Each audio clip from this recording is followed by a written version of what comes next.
تو جو عام ہے تو کیا وہ مومنین میں نہیں ہے؟ ازواج رسول، آل رسول، اصحاب رسول نہیں ہے؟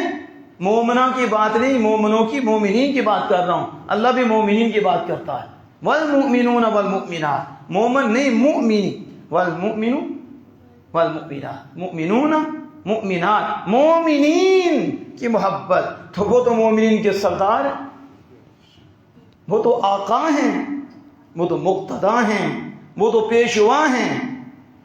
اس لیے امام راضی فرماتے ہیں، آپ فرماتے ہیں جب مسلمانوں کی آپس میں محبت لازم ہے تو پھر وہ ہستیاں وہ تو اشرف ہیں، وہ کیا ہیں؟ اشرف المسلمین، تو اشرف المسلمین اور اکابر ہیں، وہ تو مسلمانوں کے بڑے ہیں اور مسلمانوں سے اشرف ہیں، تو اشرفوں کے حق میں مودت اور دوستی کرنا یہ زیادہ بہتر ہے اور یہ لازم ہے۔ یہ کیا ہے؟ یہ امام راضی علیہ الرحمہ نے اس کا جواب دیتے ہوئے ایک یہ جواب دیا، اور دوسرا جواب کیا تھا؟ آپ نے کہا کہ یہاں دوسرا جواب یہ ہے کہ یہ مستثنی منقطع ہے جو علماء کی ٹرم میں ہے، یعنی اس کا مطلب ہے الا المودہ کا ماقبل سے تعلق ہی نہیں۔ فرمایا میں تم سے نہیں مانگتا، بات یہاں ختم ہو گئی ہے۔ آگے میں لیکن میں تمہیں اپنی رشتہ داری یاد کراتا ہوں، لیکن کیونکہ رشتہ داری کا لحاظ ضروری ہے، لیکن اذکرکم قرابتی منکم، جو تم میں میری قرابت ہے، میں تمہارا رشتہ دار ہوں، میں تمہیں یاد دلاتا ہوں، تو رشتہ داری کا لحاظ کرتی ہو مجھے مان لو، تو مانتے نہیں ہو تو پھر مجھے تکلیف تو نہ دو، میری برائی تو بیان نہ کرو، حق قرابت کو تو ادا کر دو نا۔ آپ سمجھ آ رہی ہے آپ کو؟ اب اس کو بیان کیا جاتا، اس کو کون بیان کرتا؟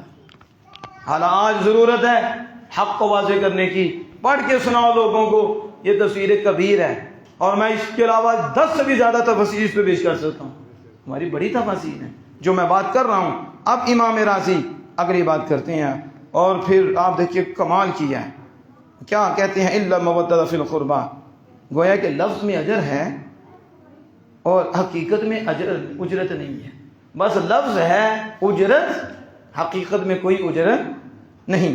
اس کے بعد انہوں نے کشاف کی بات کی، یہ ایک مفسر ہے جبکہ یہ بد مذہب ہے لیکن فن میں ہے اس کا کام، تو کشاف اس کی بات کی، تو اس کے اندر اہل بیت اطہار یعنی آل رسول ان کی بات کی کہ سیدہ طیبہ طاہرہ حضرت فاطمہ رضی اللہ تعالی عنہا اور حضرت علی شیر خدا، امامین حسنین کریمین رضی اللہ تعالی عنہما، ان کا رسول اللہ صلی اللہ علیہ وسلم کے ساتھ اشد تعلق ہے، اشد التعلقات، بہت سخت تعلق ہے ان ہستیوں کا رسول اللہ صلی اللہ علیہ وسلم سیدہ طیبہ طاہرہ ہیں، جتنا سخت تعلق ہے آپ صلی اللہ علیہ وسلم سے، اور پھر امامین حسنین کریمین اور شیر خدا کرم اللہ وجہ کریم، ان کا بھی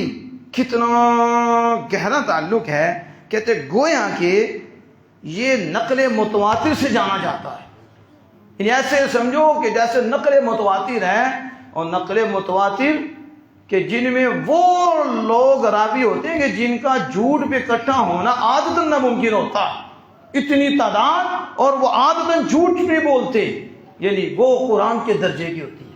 تو نقل متواتر کی طرح جو رسول اللہ صلی اللہ علیہ وسلم کے ساتھ ان کا تعلق ہے وہ ہم تک آیا ہے، کہتے ہیں ضروری ہے کہ پھر وہ حضور کی آل ہوں، یعنی رشتہ داری کی جب بات آئی تو رشتہ داری میں آل کا ذکر ہوا، یعنی قرابت سے، انہوں نے کہا آل، تو آل میں کون ہے؟ انہوں نے کہا آل میں یہ ہیں، آل میں یہ ہیں، دھیان رکھیں آپ ادھر، آل میں یہ ہیں۔ تو کشاف نے جو لکھا امام راضی لائے تو انہوں نے 4 ہستیوں کو خاص کیا، اور یہ جو 4 ہستیاں دیگر تفاسیر میں بھی آئے گا، جس میں حضرت علی شیر خدا ہیں، سیدہ طیبہ طاہرہ ہیں، امامین حسنین کریمین ہیں رضی اللہ تعالی عنہما، تو انہوں نے بھی اس کا ذکر کیا۔ لیکن امام راضی کہتے ہیں پھر یہ جو بات ہے لوگوں کا آل میں اختلاف ہو گیا کہ آل سے مراد کیا ہے، تو انہوں نے کہا آل سے مراد اقارب، آل سے مراد کیا ہے؟ کہا آل سے مراد ہم الاقارب، وہ اقارب ہیں، رشتہ دار ہیں، اور بعد نے کہا آل سے مراد حضور کی امت ہے۔ کیا ہے؟ حضور کی امت ہے۔ اب آج تک آپ نے یہ بھی نہیں سنا ہوگا کہ آل سے مراد حضور کی امت بھی ہے، یعنی امت مصطفیٰ بھی حضور کی آل ہے۔ امت مصطفیٰ صلی اللہ علیہ وسلم حضور کی، کہتے ہیں امام رازی فَإِنْ حَمَلْنَاهُ عَلَى الْقَرَابَةِ، اور اگر ہم اس کو، جو آیت کریمہ ہے، اس کو قرابت پر محمول کریں، تفہم الآل تو آل محمد ہیں صلی اللہ تعالی علیہ وسلم۔ وَإِنْ حَمَلْنَاهُ عَلَى الْأُمَّةِ الَّذِينَ قَابِلُوا دَعْوَتَهُ، اور اگر ہم اس آیت کو محمول کریں امت پر جنہوں نے حضور کی دعوت کو قبول کیا ہے، یعنی ہم اور آپ وہ سارے جو حضور کے غلام ہیں جنہیں حضور کی دعوت کو قبول کیا، اگر حمل کریں اس امت پر جنہوں نے حضور کی دعوت کو قبول کیا ہے تو فَهُمْ أَيْضًا آل، تو وہ بھی حضور کی آل ہے۔ یہ امام رازی کیا کہہ رہے ہیں؟ کہتے ہیں اگر ہم محمول کریں امت پر جنہوں نے حضور کی غلامی اختیار کی، حضور کی دعوت قبول کی، تو وہ بھی حضور کی آل ہے، وہ بھی حضور صلی اللہ علیہ وسلم کی آل ہیں۔ پھر کہتے ہیں ثابت ہوا جمیع تقدیرات پر ہم الآلو، وہ آل ہیں، کیا ہیں؟ اور ان کے علاوہ بھی